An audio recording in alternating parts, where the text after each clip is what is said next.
गोरकी पतर की गे कांधा पकावर धक चल बाबा के धाम। छोड़ी पतर की गे कांधा पकावर धक चल बाबा के धाम। बाबा के धाम गे बाबा के धाम, बाबा के धाम गे बाबा के धाम। छोड़ी पतर की गे कांधा पकावर धक चल बाबा के धाम। छोड़ी पतर की गे कांधा पकावर धक चल बाबा के धाम। गोरकी पतर की गे कांधा पकावर धक चल बाबा के धाम। बाबा के धाम। गोरकी पतर की गे रिकॉर्ड बाय मां दुर्गा म्यूजिक माडर।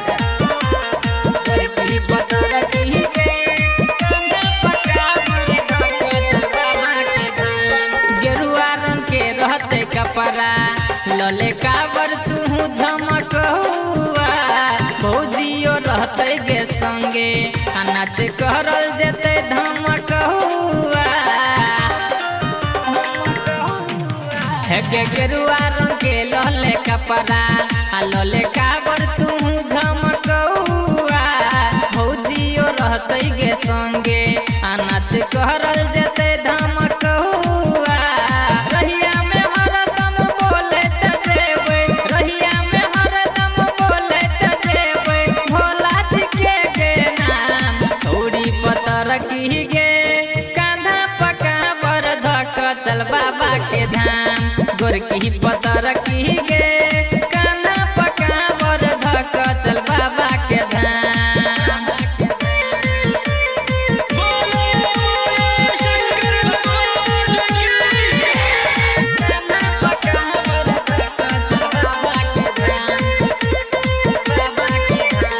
ज्ञानू बम जाय छै गे संगे बन माथा पलल का पगहरिया।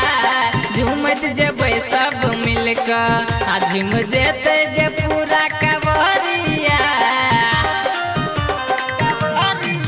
हे गे ज्ञानू बम जाय छै गे संगे बन माथा में ललका पगहरिया। झूमत जेबै सब मिलके झूम जेते गे पूरा कवरिया। सुल्तानगंज से जलवा उठाकर, सुल्तानगंज से जलवा उठाकर रास्ता में करबै आराम।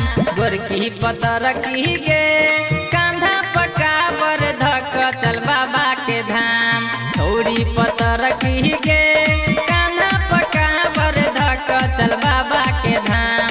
बाबा के धाम गे बाबा के धाम, बाबा के धाम गे बाबा के धाम। छोड़ी पतर की गे कांधा पकावर धक चल बाबा के धाम। छोड़ी पतर की गे कांधा पकावर धक चल बाबा